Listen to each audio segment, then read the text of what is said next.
So, good afternoon. I'll be presenting a topic that's been assigned to me, adductor canal block. There's a lot of excitement with the adductor canal block in the last couple of years, just because it's been started to being used for total knee replacement surgery, because it does not cause quadriceps weakness. And we'll talk a little more about it, and I'll show you a video of how it actually functions in actual clinical practice. The adductor canal is, if you can remember your anatomy, is a space that is bounded by the sartorius muscle, the vastus medialis muscle, and the adductor longus muscle, and it's a conduit in the mid-thigh through which the neurovascular bundle travels from the femoral triangle down towards the knee joint. And it's a very simple block to perform. You can actually visualize the space with an ultrasound machine. The sartorius muscle is right there. Here's the femoral nerve. The femoral vein is sort of compressed, and you can sometimes see the saphenous nerve traveling there. And you bring in a needle and inject under the sartorius muscle, and you fill that potential or that adductor canal space with local anesthetic solution. It's also very easy to put in a catheter and to be able to maintain that block for a prolonged period of time. This is a dissection which actually shows the sartorius muscle has been peeled away, and you can actually see the saphenous nerve traveling in that space. But the issue is that it's not only the saphenous nerve that travels in the adductor canal. Apart from the femoral artery and the vein, you have the saphenous nerve, you have the nerve to vastus medialis, and that's the only motor nerve that travels in the adductor canal. And this nerve to vastus medialis, it actually terminates as an articular branch that supplies the medial aspect of the knee joint capsule, where the actual arthrotomy, the incision, is made, and is known as the retinacular nerve. You have the medial cutaneous nerve, and also the posterior branch of the obturator nerve also travels in the adductor space. So when you're doing an adductor canal block, you're blocking a lot of the innervation or the supply that is headed traveling down towards the knee joint. And if you think about it, all these nerves that travel in the adductor canal, they seem to converge on the medial aspect of the knee. And it is in the medial aspect. This is an incision that was made for a total knee replacement. The incision is made on the medial aspect, and the arthrotomy, if you've watched your surgeons, is made even more medial to the skin incision. And it is in this area where a lot of soft tissue dissection happens. And so this is one of the reasons why we think that the adductor canal block works really well. There are two components of pain that gets generated in total knees. One is the bony pain from the osteotomies, and that can be sort of managed with the non-steroidals and the multimodal approaches. But the soft tissue dissection and the arthrotomy that happens is probably managed with the adductor canal block. This is a study that was published not too long ago in 2010, where they reported low pain scores and low opioid requirements for patients having complex knee surgery.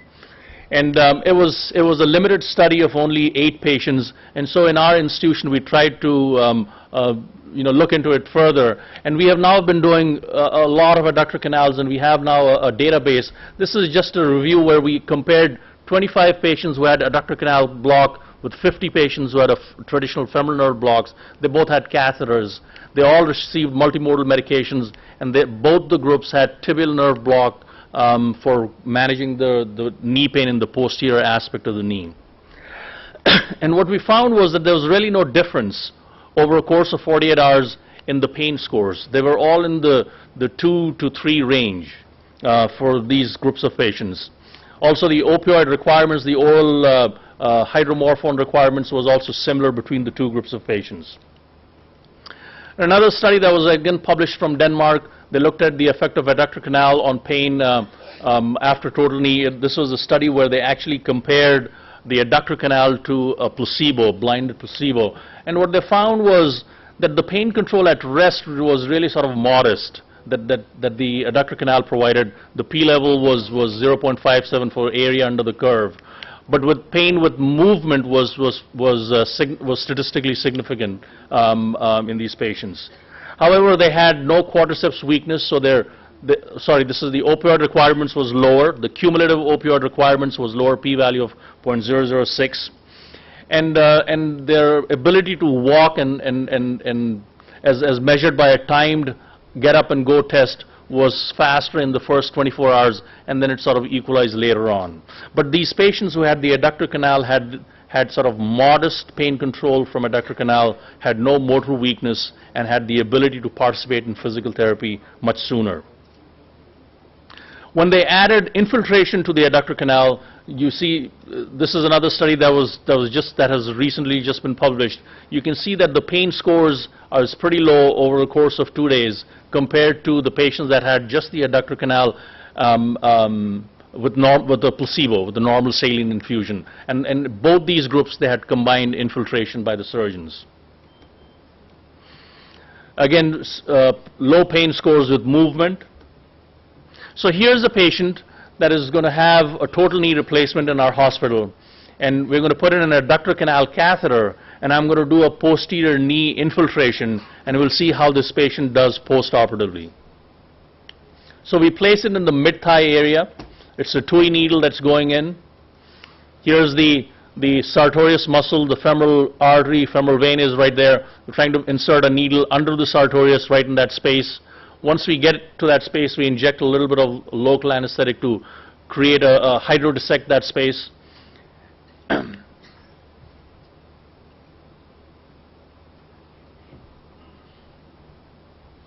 And then we go ahead and thread a catheter, and as you can see, the catheter is being pushed into that space. And there you can sort of see just a flash of the catheter as it sort of turns around. And then we go ahead and inject through the catheter to make sure that the catheter tip is indeed in the adductor canal. And you can see the local being injected through the catheter now. The catheter is tunneled up, and we tape it just like we would tape a femoral nerve block. Now this is a posterior knee infiltration that we're going to perform for the medial aspect.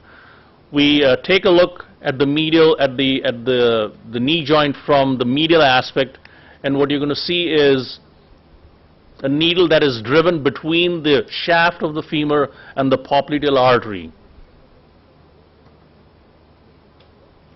So here's the shaft of the femur, here's the popliteal artery. This is the interspace, and we'll drive the needle right through that interspace.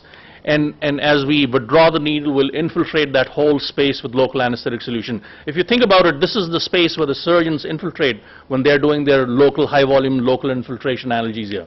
So here's the needle, and as we withdraw it, we basically create a field block. Our thinking is that the nerves, as they travel through the space to get to the knee joint, they get blocked, so you spare the main trunk of the nerve and just get the terminal branches. So here's the patient in the recovery room, just prior to being discharged, 45 minutes or so after surgery. He can lift his leg up.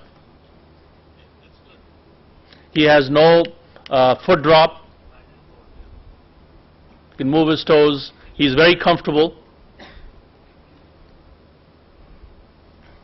And after discharge from the PACU, about 4 hours or so after his surgery was done, he's being evaluated by the physical therapist. And 6 hours from the time that he came to the hospital, he's actually taking the first few steps with his new joint in place.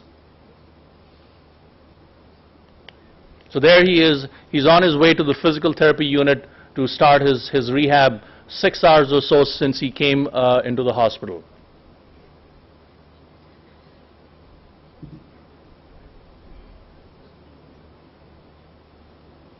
So the question is that, if you were to remove all this equipment that is attached to the patient, get rid of all these nursing patients, this patient could actually go home and receive his physical therapy at home.